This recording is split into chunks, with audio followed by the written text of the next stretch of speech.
Nagbigay din ng pahayag ang Malacanang hinggil sa pagsuko sa pulisya ni former Senator Bong Revilla. Si Eugene Fernandez, una sa Balita Live.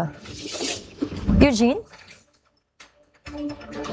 Nagtiwala ang palasyo na magsasabi ng katotohanan si dating DPWH Secretary Manuel Bonoan sa pagpapatuloy ng flood control probe ng Senate Blue Ribbon Committee.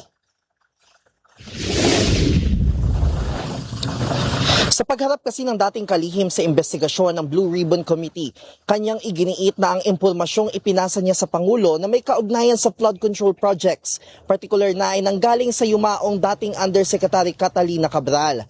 Taliwas yan sa unang sinabi ni Senator Panfilo Lacson na deliberately nagpasa si Bonoan ng maling mga impormasyon para iligaw ang investigasyon sa issue. Sa kabila niya na ayon sa Malacanang, under oath naman ang salaysay ni Bonoan at dapat itong magsabi ng katotohanan. Kaugnay pa rin naman ang flood control scandal, nagbigay pahayag ang Malacanang kaugnay ng pagsuko sa pulisya ni dating Senator Bong Revilla at sabihing walang due process ang ginawa sa kanya. Sa atin po, muli, ang gusto ng Pangulo, laging due process. Kaya nga siguro po nagtagal ang ibang pagsasampa ng kaso dahil kinakailangan pong igalang ang due process.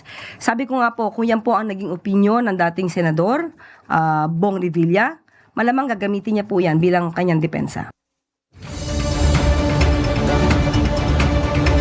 Nudge, nasa jurisdiction naman na daw ng DPWH kung uulitin nito ang investigasyon ng flood control scandal dahil nga o kaugnay nga ito ng ilang mga irregularidad sa lokasyon ng ilang mga flood control projects nung kanila itong unang investigahan. Pero ayon nga sa Malacanang, wala namang direktiba ang palasyo o walang direktiba ang Pangulo na i-redo 100% ang naturang investigation. At yan muna ang update mula dito sa Malacanang.